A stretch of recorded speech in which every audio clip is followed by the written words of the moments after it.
Dans cette capsule vidéo, nous allons aborder la méthode pour lire et comprendre un graphique. Vous pourrez ainsi compléter la fiche méthode qui vous a été remise en classe. Tout d'abord, il faut savoir qu'il existe différents types de graphiques. Le premier type de graphique que vous pouvez rencontrer est le graphique en courbe. Comme son nom l'indique, les données y sont représentées sous la forme d'une courbe. Le deuxième type de graphique que vous pouvez rencontrer est le graphique en barre ou en bâton. Comme son nom l'indique, les données y sont représentées sous la forme de barres. De manière plus scientifique, ce type de graphique est appelé histogramme. Le dernier type de graphique auquel vous pouvez être confronté est le graphique en camembert. Les données y sont représentées sous la forme de parts ou de portions, comme celle d'un gâteau ou d'un camembert. De manière plus scientifique, ce type de graphique est appelé diagramme. Lire et comprendre un graphique en courbe ou un histogramme requiert une méthode particulière que nous allons aborder maintenant. Pour comprendre un graphique, il faut savoir de quoi il parle. Son titre vous donne des indications sur son thème, son sujet. Il est également important de s'intéresser à la source du graphique. Elle donne une indication sur l'origine des données.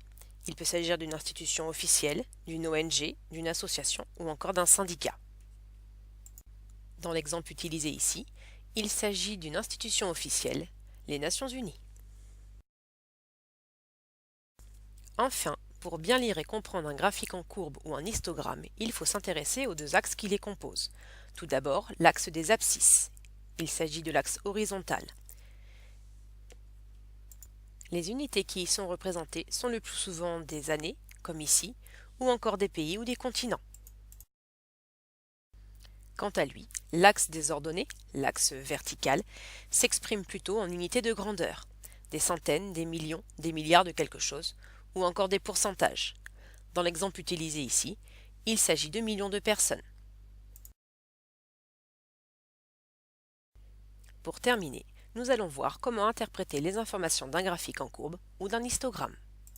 Le graphique en courbe et l'histogramme permettent de représenter une évolution, un changement.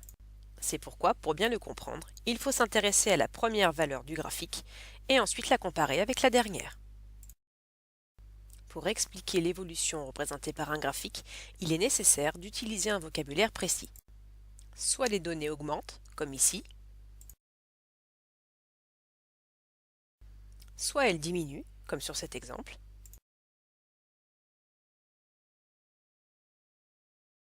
soit enfin elles restent stables, comme ici.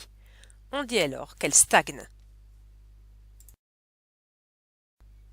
Il est important de caractériser les évolutions observées.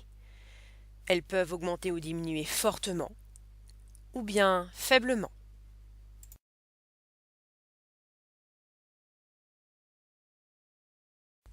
Pour finir, voici une petite astuce qui peut vous permettre de lire plus facilement un graphique en courbe ou un histogramme.